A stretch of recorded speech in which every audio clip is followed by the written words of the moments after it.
Los japoneses cuando salen de su país cambian radicalmente, que eso fue muy fuerte para mí porque sentí como un tipo de rechazo, por así decirlo. Claro. A las 2 semanas ya me quería regresar a México. Ahí fue mi primer choque cultural muy fuerte. Cuando llegué a Japón, yo llegué muy feliz de que ya voy a comenzar mi vida en Japón, de casada. Yo llegué muy efusiva, ¿no? A querer abrazarlo y saludarlo y fue como que, no, aquí no.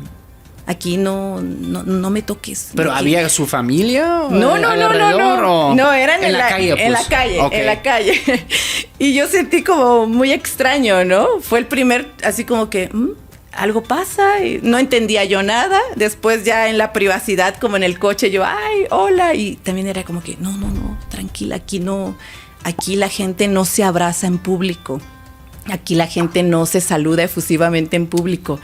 Y ahí fue como el primer shock cultural que yo tuve, así de que, pero yo te conocí en México, ¿no? A mí me abrazabas sí. A mí nadie me explicó que eso era así, ¿no?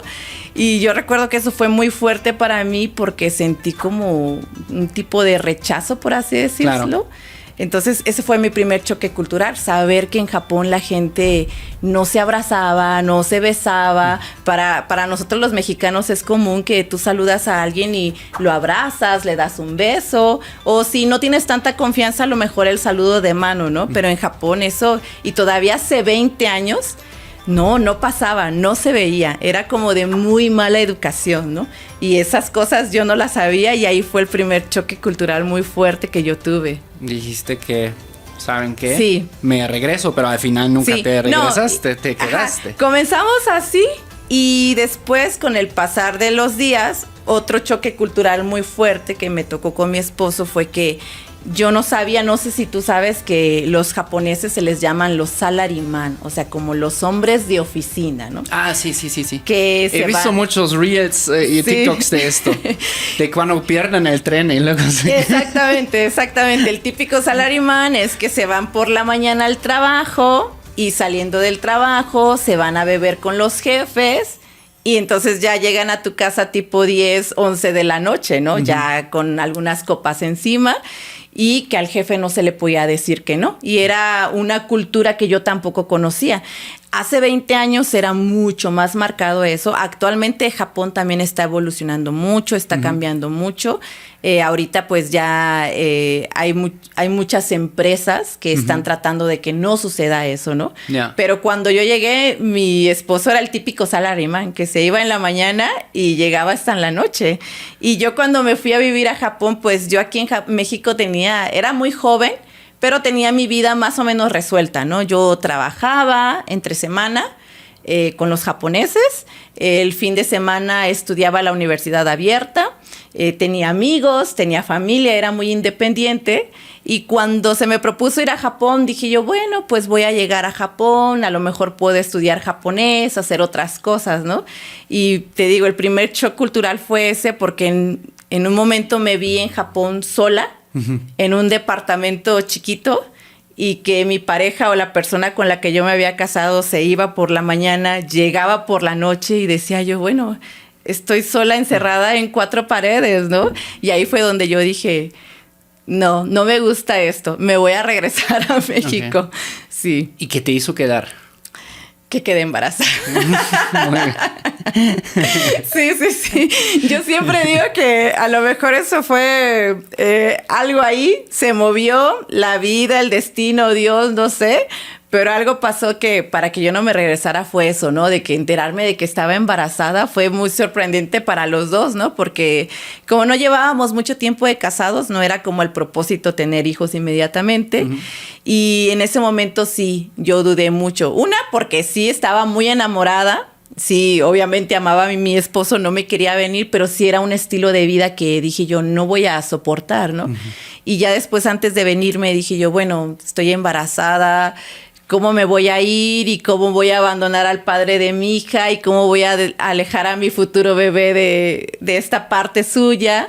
Y eso fue lo que me dijo, no, voy a replantearme todo, voy a quedarme y vamos a tratar de acoplarnos, ¿no? Y eso fue lo que me hizo quedarme en el país. Ya entrando completamente a una nueva etapa de vida. Sí. Lo que es tener hijos. Lo que es tener hijos, muy rápido. Y fíjate que también fue muy fuerte para mí, porque yo cuando me fui a vivir a Japón, me fui a vivir a la ciudad de Tokio. Uh-huh.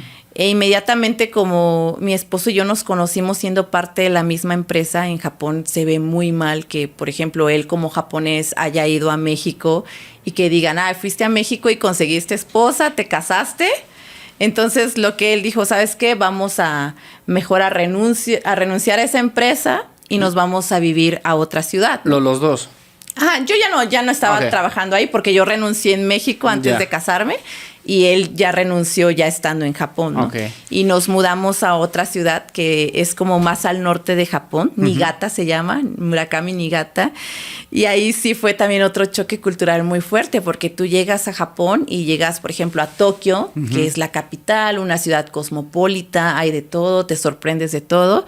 Y de repente me encuentro que me llevan a una ciudad que era básicamente un pueblito, ¿no? Uh-huh. Y ahí sí vives el auténtico Japón. Yo recuerdo que cuando llegué a esa ciudad, y aparte es muy fría, el invierno muy largo, yo la primera vez que llegué ahí fue como en el mes de marzo aproximadamente, y las casas muy tradicionales. Ahí fue mi primer contacto con japoneses, aparte de mi esposo, con japoneses con unas condiciones de vida tradicionales, ¿no? Uh-huh. Yo recuerdo que ahí fue la primera vez que conocí a la familia de mi esposo, porque yo no conocía a su familia. Y incluso aún me acuerdo de esa primera vez que yo entré a esa casa tradicional japonesa. Tenía un olor peculiar, ya que en invierno ponen como unas máquinas de queroseno para calentar las casas. Entonces tienen un olor muy peculiar. Y recuerdo que entré a esa casa y toda la gente me saludaba, ¿no? Así eran saludos inclinándose, ¿no? Y para mí fue como muy extraño porque yo no conocía esa parte de la cultura. Y ahí fue un momento en que dije yo, ¿qué estoy haciendo aquí? Uh-huh. O sea, ¿qué hago yo en este país? Me sentí muy extraña.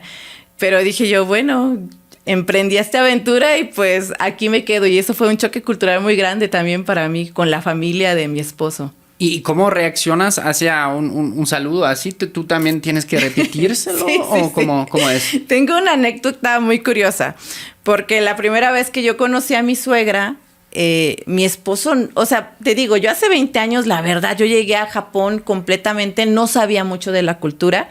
Y yo no preguntaba tanto porque yo pensaba que era como parecida a México, uh-huh. ¿no? Entonces, de repente me dice mi esposo, mira, ¿sabes qué? Vamos ahí porque te voy a ir a presentar a mi mamá, ¿no? Uh-huh. Y pues yo obviamente no hablaba japonés, pero nunca se me explicó a mí que en Japón tienes que saludar, ¿no? Con mucho respeto, y la gente en Japón se quita los zapatos, uh-huh. Entras a una casa y está como el tatami, uh-huh. que es como parecido al mimbre, ¿no? Uh-huh. Entonces ahí te quitas los zapatos, te sientas en el piso, y la primera vez que yo conocí a mi suegra, ella me hizo la reverencia. Los japoneses suelen saludarte como que se inclinan, ¿no? Uh-huh. Para saludarte. Pero cuando es una reverencia muy formal, como por ejemplo darte la bienvenida a tu familia, uh-huh. pues sí hacen como un saludo muy formal, que se agachan completamente hasta el piso y pegan la cabeza y se quedan ahí un ratito y hacen el saludo. Y tú, por ende, también tienes que arrodillarte y hacer el saludo igual al mismo tiempo, ¿no? Era algo que yo no sabía.